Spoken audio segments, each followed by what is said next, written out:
오늘 우리에게 주신 하나님의 말씀 사도행전 27장 20절부터 26절까지 말씀입니다.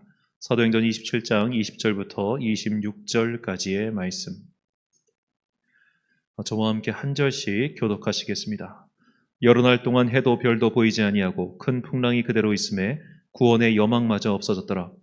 여러 사람이 오래 먹지 못하였음에 바울이 가운데 서서 말하되 여러분이여 내 말을 듣고 그레데에서 떠나지 아니하여 이 타격과 손상을 면하였더라면 좋을 뻔하였느니라.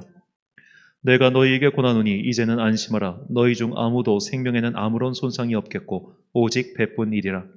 내가 속한 바 곧 내가 섬기는 하나님의 사자가 어젯밤에 내 곁에 서서 말하되 바울아 두려워하지 말라. 내가 가이사 앞에 서야 하겠고 또 하나님께서 너와 함께 하게 하는 자를 다 내게 주셨다 하셨으니 그러므로 여러분이여 안심하라. 나는 내게 말씀하신 그대로 되리라고 하나님을 믿노라.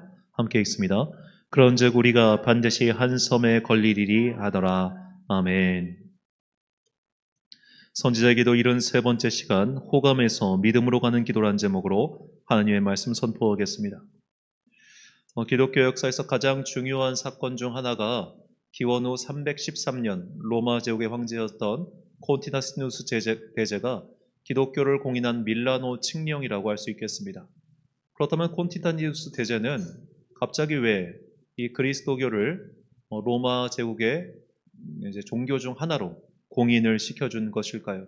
그 이전까지는 그렇게 열심히 제국의 핍박을 받다가 하루아침에 갑자기 노예에서 해방되듯이 해방된 그 배경에는 특별한 이유가 있습니다.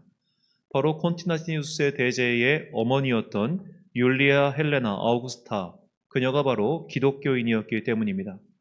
이 율리아 헬레나 아우구스타는 굉장히 기독교 역사에 중요한 여성인데 그녀는 역사상 사실상 공식적으로는 처음으로 이 로마의 귀족 중에 예루살렘 순례를 갔던 여성입니다. 그녀가 326년에 순례를 떠났는데 그때 그녀의 나이가 74살 가까운 때였습니다.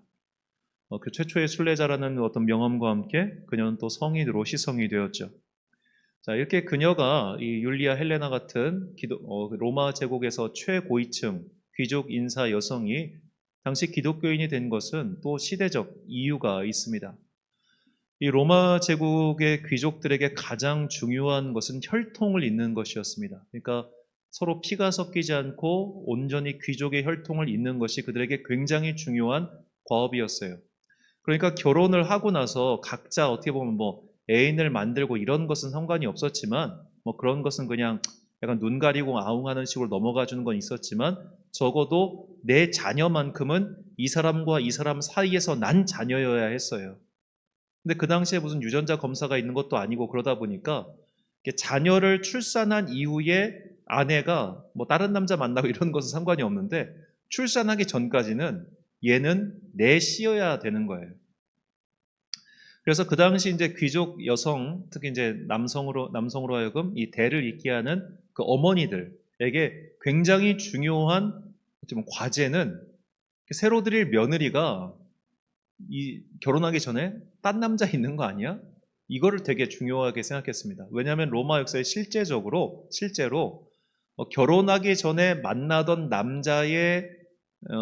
남자를 통해서 임신을 해가지고 마치 이 사람의 자녀인 것처럼 거짓 이렇게 속인 사례가 있었기 때문입니다. 그래서 이것을 되게 분별하는 게 중요했는데 그 당시 그리스도인들이 로마의 일반인들과 달리 성적으로 이렇게 문란하지 않은, 소위 말하는 순결한 삶을 살았기 때문에 이 로마의 귀족 여성들에게 기독교인 여성이 좋은 며느리감으로 호감을 얻게 된 거예요. 그래서 이제 로마 귀족 여성들 사이에 이렇게 기독교가 좀 광범위하게 퍼지는데 이런 어떻게 보면 순결한 성생활이 되게 일조했다. 이런 분석도 있습니다. 이게 분석인 이유는 명확한 근거는 없고 그저 이제 학자들 사이에서 아마 이랬을 것이다 라고 하는 일종의 뇌피셜, 추측이지만 좀 설득력 있는 추측이죠. 자, 이렇게 해서 이 기독교 사회에서 먼저 귀족 여성들에게 그리스도교가 호감을 얻게 되었습니다.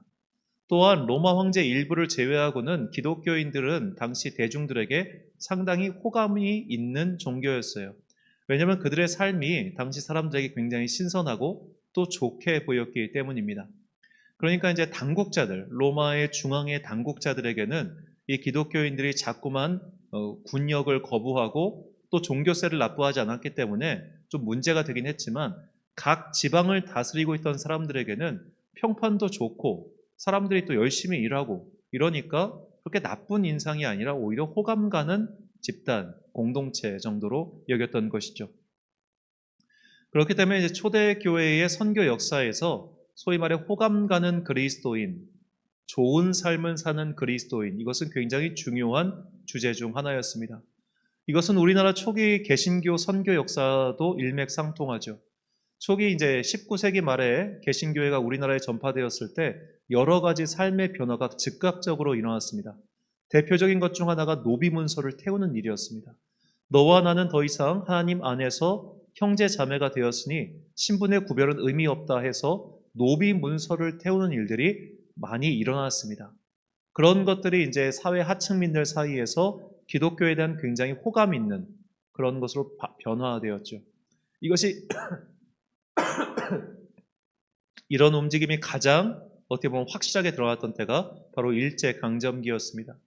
일제강점기 시대에 기독교는 굉장히 호감 가는 종교였어요. 서양에서 온 종교이긴 했지만 우리를 직접적으로 지금 다스리고 있는 일제와는 전혀 다른 오히려 우리의 편이 되어 들어주는 그런 사람들의 종교라고 생각했기 때문에 당시 대중들은 기독교에 대해서 굉장히 호감을 갖고 있었습니다. 그런데 재미있는 것은 기독교가 대중에게 가장 호감이 있을 때 기독교가 부흥한 게 아닙니다.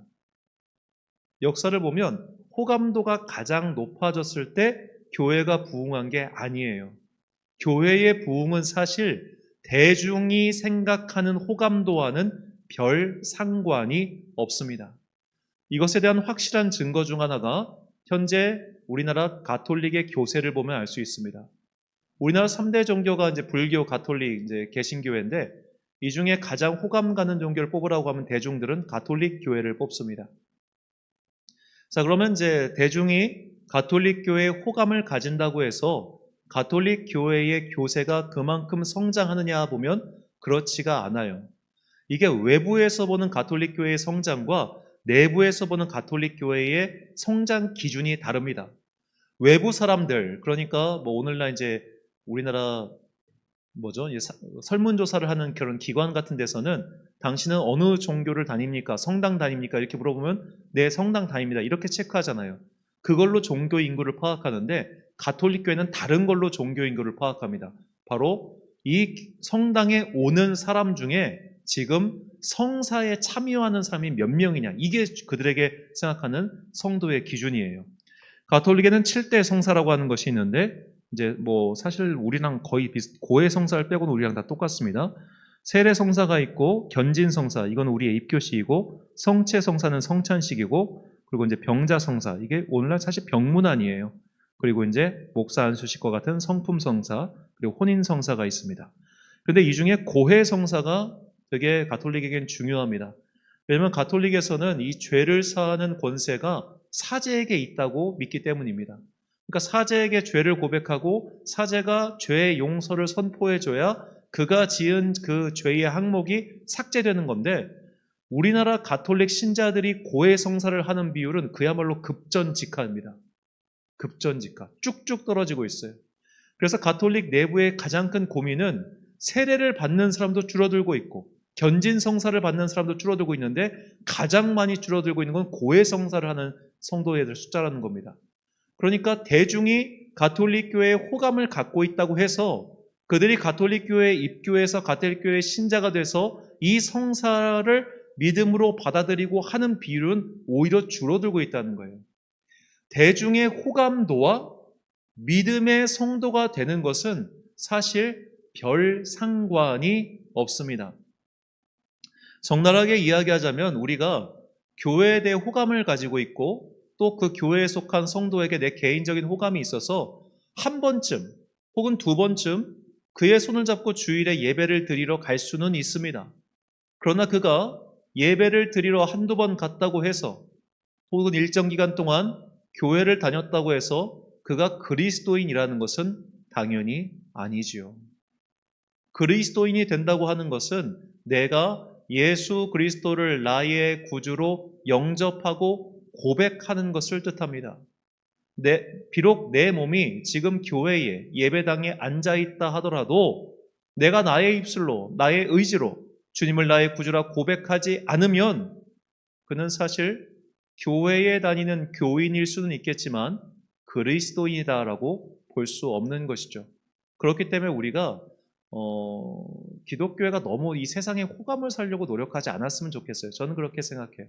사람의 호감이라고 하는 것은 마치 바람에 흔들리는 갈대와 같아가지고 이러면 좋아하고 저러면 싫어하고 지멋대로입니다.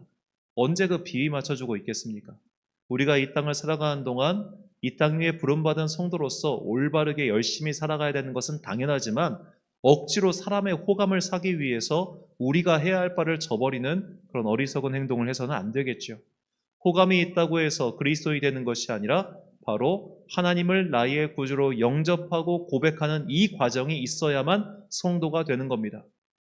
오늘 본문은 호감을 가지고 있다가 마침내 그리스도인이 된 한 사람의 이야기를 우리에게 들려주고 있습니다. 그 사람은 바울의 로마 호송 임무를 맡은 백부장 율리오라는 사람입니다. 백부장 율리오가 처음에 이제 가이사랴에서 바울의 신병을 인계받고 그리고 이제 시돈에서 배를 타고 이동하는 그때에 어떤 이유에서인지 율리오는 바울에게 호감을 가지고 있었습니다. 사도행전 27장 3절 말씀입니다.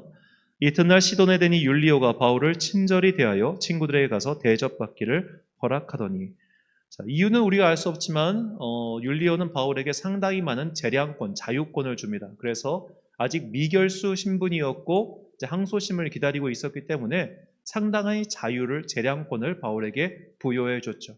이렇게 호감을 갖고 있었습니다. 그런데 내가 그에게 호감을 갖고 있는 것과 그의 말을 따르는 건 완전히 다른 이야기죠. 율리오는 바울에게 인간적인 호감을 가지고 있었을 뿐 그가 믿는 하나님에 대해서는 아무런 정보도 없었고 아무런 생각도 없었습니다. 그렇기 때문에 이 바울이 나중에 율리오에게 지금 이 날씨와 기상을 보니 항해를 하는 것은 무리입니다 라고 권면했지만 율리오는 그 말을 듣지 않았습니다. 27장 11절 말씀입니다. 백부장이 선장과 선주의 말을 바울의 말보다 더 믿더라. 바울은 비록 선원은 아니었지만 지중해를 여러 번 왔다 갔다 한 나름 이쪽에는 꽤 경력이 있는 사람이었습니다. 때는 가을이었고 바람이 심상치 않았습니다. 이렇게 가다간 일정에 맞추기도 힘들고 자칫하면 더 큰 풍랑을 맞을 수 있으니 우리가 여기서 항해를 더 진행할 것이 아니라 잠시 쉬었다가 겨울이 지나고 봄에 다시 항해를 시작하자 이렇게 권면했는데 선장과 선주는 이 말을 거부하고 빨리빨리 갑시다 이렇게 말을 하는 거예요. 왜냐하면 선장과 선주 입장에서는 그들의 화물칸에 실린 그 짐이 마케도니아에 출발해서 이탈리아까지 도착해야 비로소 돈을 받을 수 있지 않습니까? 그러니까 지금 이 사람들에게는 시간이 곧 돈이에요. 그러니 이 항해 기간이 늘어나면 늘어날수록 자기들에게 손해이지 않겠습니까? 더 이상 손해를 보기 싫으니까 더 많은 이익을 얻기 위해서 이들은 항해를 강행하자 말했고 율리오는 이때 바울보다는 훨씬 더 경험이 많은 선장과 선주의 말을 듣고 항해를 승낙하죠. 율리오는 바울에게 호감을 가지고 있었지만 그의 말을 믿거나 따를 생각은 조금도 없었던 것입니다. 자, 이렇게 해서 무리한 항해가 시작되었고 결국 크레타 섬의 해안을 따라서 항해를 하다가 큰 태풍인 유라굴로를 만나고 맙니다. 그리고 그들은 가지고 있던 모든 짐을 다 잃어버리죠. 이제는 짐이 문제가 아니라 그들의 생명까지도 위협에 처하게 되었습니다. 그들은 무려 열흘 동안이나 계속 표류하게 됩니다. 자, 이렇게 열흘간 표류를 하게 되면 더구나 계속 바람은 치고 하고 주변에 보이는 건 없고 이러면 사람의 마음이 어떻게 되겠습니까? 저도 그런 걸 겪어보지 않아서 모르겠습니다만 굉장히 공포스럽고 떨리고 아마 온갖 생각이 다 들 것 같아요. 그렇게 모두가 다 침울해 있고 어두컴컴하고 절망에 쌓여 있을 때 바울은 그들에게 이렇게 말을 합니다. 본문 25절과 26절 말씀입니다. 그러므로 여러분이여 안심하라. 나는 내게 말씀하신 그대로 되리라고 하나님을 믿노라. 그런즉 우리가 반드시 한 섬에 걸리리라 하더라. 바울은 사람들을 안심시키고 우리가 다 살 수 있다. 반드시 한 섬에 걸릴 거다. 그렇게 말을 합니다. 그리고 그날인지 정확히는 저녁에 크레타에서 떠나서 한참 떠나진 멜리데라고 하는 섬이 드디어 걸리게 됩니다. 이 섬이 가까웠다는 것을 이제 선원들이 먼저 알아채고 배에 붙어 있는 작은 구명선 이거를 끊어내서 자기들끼리만 먼저 도망치려고 하죠. 일단 나부터 살고 보자라는 생각이었습니다. 바울은 선원들의 움직임을 눈치채고 율리오에게 권면합니다. 지금 선원들이 도망칠지도 모르니까 저들이 도망치지 못하도록 차라리 저 보조선을 그냥 떼서 버려버리십시오. 이렇게 하니까 율리오가 그때는 바울의 말을 듣고 이렇게 보조선을 떼서 버려버리죠. 그리고 이제 밤이 지나서 아침이 되었습니다. 바울은 이제 남은 식량을 다 긁어 모아서 이제 우리가 먹고 섬으로 들어갑시다. 이렇게 말을 하죠. 본문 35절부터 37절까지 말씀입니다. 떡을 가져가다 모든 사람 앞에서 하나님께 축사하고 떼어 먹기를 시작하매 그들도 다 안심하고 받아 먹으니 배에 있는 우리의 수는 전부 276명이더라. 자, 276명 앞에서 바울은 하나님께 축사하고 남은 떡을 모두 먹고 나죠. 자, 그러고 나자 이 백부장이 수하였던 병사들이 이상한 움직임을 일으키기 시작합니다. 죄인들을 호송해서 로마까지 가는 게 그들의 임무인데 열흘 동안 표류했으니 그들이 무슨 기운이 있겠습니까? 그러니 죄인들이 혹시라도 도망칠 수 있는 가능성이 있으니 차라리 여기서 다 죽여버리는 게 낫겠다라고 하는 움직임이 있었던 겁니다. 왜냐하면 도망치면 자기가 책임을 져야 되잖아요. 그러니까 일단 내가 책임을 지는 것보다는 일단 이 녀석들을 죽여서라도 그런 일이 없게 만들자라는 생각을 품었습니다. 백부장 율리오는 이것을 눈치채고 바울을 구하기 위해서 움직이지요. 이 43절 말씀. 백부장이 바울을 구원하려 하여 그들의 뜻을 막고 헤엄칠 줄 아는 사람들을 명하여 물에 뛰어내려 먼저 육지에 나가게 하고. 자, 이후 멜리데 섬에 도착한 그들은 멜리데 섬에서 바울이 일으킨 여러 가지 기적을 보았고 또 그 멜리데 섬 사람들은 바울을 극진히 대접하여 이듬해 봄에 무사히 로마에 도착하게 됩니다. 자, 이렇게 처음에는 바울에 대해서 호감을 가지고 있었던 율리오가 태풍이라고 하는 절체절명의 상황, 그리고 이후에 멜리데 섬에서 봤던 바울을 통해 나타난 여러 가지 기적, 이런 것을 보면서 그의 마음속에 하나님에 대한 믿음이 싹트지 않았다고 말하는 것이 오히려 어렵겠지요. 호감은 가지고 있을 때 믿음은 없었습니다. 하지만 율리오가 바울을 통해 나타난 하나님의 임재, 살아계신 하나님에 대한 체험이 있은 후에 그의 태도는 완전히 바뀌게 되지요. 이것이 우리가 단순히 호감 있는 종교, 호감 있는 교회, 사람들의 주목을 끄는 예배에 그쳐서는 안 되는 분명한 이유입니다. 우리는 하나님의 임재를 체험하기 위해 기도해야 됩니다. 하나님의 임재를 경험하기 위한 예배를 드려야 됩니다. 모든 성도가 살아계신 하나님을 체험할 때 비로소 그는 단순한 교인에서 성도로 변화하게 하는 것입니다. 지금도 선교 현장에서는 병치유의 기적부터 시작해서 각양각색의 은사가 나타나고 있습니다. 세계에서 두 번째로 개신교인이 많은 나라는 나이지리아입니다. 나이지리아는 원래 이슬람 세력이 강성한 나라죠. 그런 데서 개신교 어떻게 보면 교인들이 부흥하자 이 무슬림들이 그들을 마구마구 학살하고 있습니다. 평균 한 해에 1000명씩 순교자가 나오고 있음에도 불구하고 왜 이렇게 개신교 인구는 계속해서 증가하고 있을까요? 그들이 살아계신 하나님을 체험하고 있기 때문입니다. 체험한 사람들은 다릅니다. 체험한 사람들에겐 용기가 있습니다. 체험한 사람들에겐 확신이 있습니다. 체험한 사람들은 흔들리지 않습니다.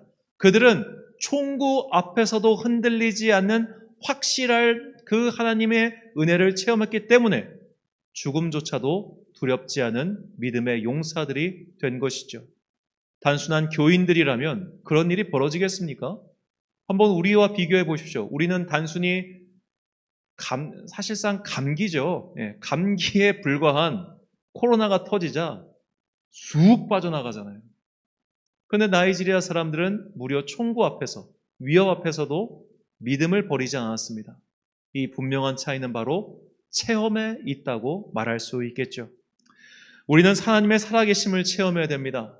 성도의 직분이 중요한 게 아니라 믿음의 체험이 중요합니다. 이것을 명확하게 보여주는 아주 좋은 사례가 존 웨슬리입니다. 존 웨슬리는 목사의 아들이었고 목사였으며 선교사였습니다. 그런데 그의 삶에 아주 큰 좌절이 닥치자 그는 크게 방황을 하죠. 그런데 그렇게 크게 방황을 할 때 그가 따뜻한 하나님의 영을 체험합니다. 그가 그 일기장에 기록해놔요. 내 마음속에 따뜻한 무언가가 기운이 치는 것을 느꼈다. 그 이후로 그의 삶이 달라집니다. 신기하죠? 직분은 똑같았습니다. 그는 성령 체험하기 전에도 목사였고 한 이후에도 목사였습니다. 그런데 그는 이 체험을 회심이라고 말을 해요. 그가 성령님을 체험한 이후에 그의 삶에 고난이 없었느냐? 더 큰 고난이 여러 번 닥쳐왔습니다. 그런데 이전처럼 좌절하거나 낙심하지 않고 여전히 그가 사명을 향해 달려갈 수 있었던 것은 바로 살아계신 하나님, 이 성령의 체험이 있었기 때문입니다.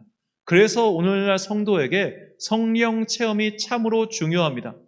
그런데 어떤 분들은 이 성령 체험을 곧 방언 체험, 성령의 여러 가지 은사를 어떻게 보면 발현하는 것, 이렇게 생각하시는데 꼭 그렇지만 않습니다. 제 생각에는 하나님 체험, 성령 체험에는 크게 두 가지 유형이 있다고 생각해요. 뚜렷하고 확실한 사건으로서의 체험이 있습니다. 아까 말씀드린 존 웨슬리가 이 대표적인 어떻게 보면 대표적인 예라고 할 수 있겠죠. 그는 자신이 성령 체험한 날짜와 시간까지 다 기록해뒀습니다. 반면에 일생에 걸쳐 잔잔한 은혜를 맛보며 섭리를 체험하는 그런 유형의 사람이 있습니다. 대표적인 예가 독일 경건주의 운동을 이끌었던 필립 야콥 슈페너 목사입니다. 그는 뚜렷하고도 분명한 성령 체험은 없었다고 그 스스로 밝히고 있습니다. 하지만 그에게는 말씀대로 살아야겠다라고 하는 분명한 뜻이 있었고 그가 말씀대로 살아가는 동안 하나님의 섭리가 그를 이끄는 것을 수차례 경험했습니다. 뚜렷한 음성을 들은 적 없었습니다. 가슴이 뜨거워지는 경험 없었습니다. 하지만 말씀을 따라 살다 보니까 하나님께서 분명히 이렇게 나를 인도하셨구나라는 것을 분명히 깨달을 수 있었습니다. 성도에게는 이런 경험도 분명히 있습니다. 뜨거운 사건을 통해서 성령님을 체험하는 것, 하나님을 만나는 것 물론 중요하고 좋습니다. 그런데 이런 유행에는 한 가지 단점 혹은 위험성이 있어요. 바로 계속해서 그런 뜨거운 것만 원하는 사람이 된다는 겁니다. 이분들은 뜨겁지 않으면 기도가 아니고 뜨겁지 않으면 예배가 아니고 체험이 없으면 그냥 밍숭맹숭해야 돼요. 그래서 이렇게 뜨거운 성령 체험을 하고 이것을 계속 갈망하는 분들은 나중에는 교회를 떠나서 기도원이나 집회를 전전하는 유형들이 의외로 많습니다. 반면에 이렇게 보면 잔잔한 성령 체험, 잔잔한 살아계신 하나님을 체험하신 분들은 큰 사건은 없지만 반면에 믿음에 큰 요동함도 없어요. 좋은 일이 생겨도 교회 가고 나쁜 일이 생겨도 교회 가고 이렇게 어떻게 보면 잔잔해요. 그래서 이제 목사로서 두 가지 유형을 다 상대하다 보면 이 각각의 유형에 장단점이 있음을 알게 됩니다. 반면에 이 잔잔하신 분들은 말 그대로 계속 잔잔하기만 해서 아쉽습니다. 때로는 좀 열정을 발휘하고 때로는 좀 힘을 냈으면 좋겠는데 예나 지금이나 계속 잔잔한 거예요. 자, 그러다 보니까 이 성도에게는 이 두 가지 유형이 있다는 걸 우리가 명심하고 어떤 이제 순복음 교단에서는 꼭 방언을 체험해야만 성령을 체험했다 그렇게 말씀하시는데 이것만은 아니라는 것은 꼭 기억해 주셨으면 좋겠습니다. 이처럼 하나님의 임재 체험, 이것은 사실 모든 성도가 추구해야 할 목표입니다. 잔잔하든 뜨겁든 우리는 반드시 살아계신 하나님을 만나야 됩니다. 내가 내 삶을 통해서 돌이켜보니 하나님께서 이렇게 인도하셨다라고 하는 깨달음이든지 아니면 분명한 기도와 찬양 속에서 나에게 말씀하신 하나님의 음성을 듣든지 그 어떤 것이 되었든 간에 하나님의 임재를 체험해야 됩니다. 그렇다면 우리는 어떻게 해야 하나님의 임재를 체험할 수 있을까요? 그래서 임재를 체험하기 위해 우리가 금요일마다 뜨겁게 기도하는 거예요. 교회에 가서 어디든 가서 뜨겁게 기도함으로써 우리는 하나님의 임재를 바라야 됩니다. 그런데 만약 이것이 여의치 않거나 혹은 이것만이 전부라고 말할 수는 당연히 없겠죠. 하나님의 임재를 연습해야 된다고 말했던 로렌스 수다의 위대한 작품이 하나님의 임재 연습이라고 하는 소책자입니다. 로렌스 수사는 말 그대로 이제 수도원에서 가장 낮은 지책의 사람이었습니다. 그는 전문적으로 신학을 공부한 사람도 아니었고 사제 서품을 받은 사람도 아니었기 때문에 더구나 늦은 나이에 수도원에 들어갔기 때문에 사실 수도원에 있는 부엌에서만 일하다가 하나님 나라 간 사람이에요. 그런데 그는 감자를 깎으면서도 하나님께 기도하면서 감자를 깎았습니다. 하나님, 나에게 이 음식을 주셔서 감사합니다.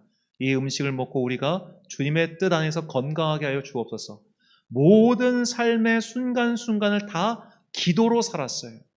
그러자 그는 어느새 내가 기도할 때 하나님께서 대답하시는 그런 믿음의 경지에 오르게 되었습니다. 하나님의 임재연습 이 책은 굉장히 평범한 책자입니다. 아주 간단합니다. 매일매일의 삶 속에서 하나님을 묵상하고 기도해라. 이게 답니다. 우리가 사실 기도할 때 날마다 하나님의 음성을 듣는 것 아니잖아요. 기도할 때 내가 기도하니까 하나님께서 그래 어쩌고저쩌고 대답하시고 이런 일 별로 없어요. 그런데 왜 기도해야 됩니까? 그렇게 기도를 함으로써 내가 하나님의 음성을 들을 마음의 준비, 영혼의 텃밭을 가꾸는 것이기 때문입니다. 그럴 것이 날마다 조금씩 쌓여갈 때 우리는 어느샌가 이것이 하나님의 음성이구나. 이것이 하나님의 뜻이구나라는 것을 분별할 수 있는 분별력이 생기게 돼요. 이를 위해서 날마다 기도하라는 겁니다.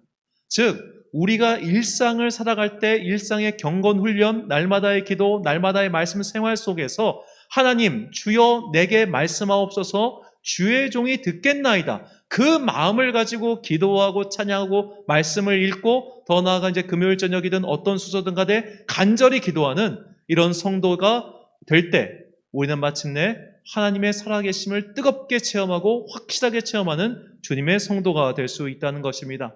이 하나님의 임재를 체험했던 시편 기자는 자신의 고백을 이렇게 하고 있습니다. 이 고백이 우리의 고백이 되길 간절히 소망합니다. 시편 63편 1절부터 4절까지 말씀 우리가 참목소리 읽겠습니다. 시작. 하나님이여 주는 나의 하나님이시라. 내가 간절히 주를 찾되 물이 없어 마르고 황폐한 땅에서 내 영혼이 주를 갈망하며 내 육체가 주를 앙모하나이다. 내가 주의 권능과 영광을 보기 위하여 이와 같이 성소에서 주를 바라보았나이다. 주의 인자하심이 생명보다 나으므로 내 입술이 주를 찬양할 것이라.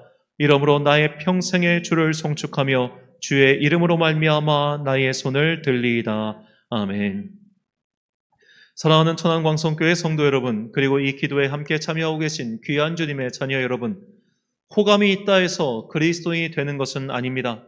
남의 손에 이끌려 교회에 나왔다고 해서 예배에 참석했다고 해서 그가 하나님의 사람이 되었다고 생각해서는 안 됩니다. 우리에게는 하나님의 임재에 대한 체험이 필요합니다.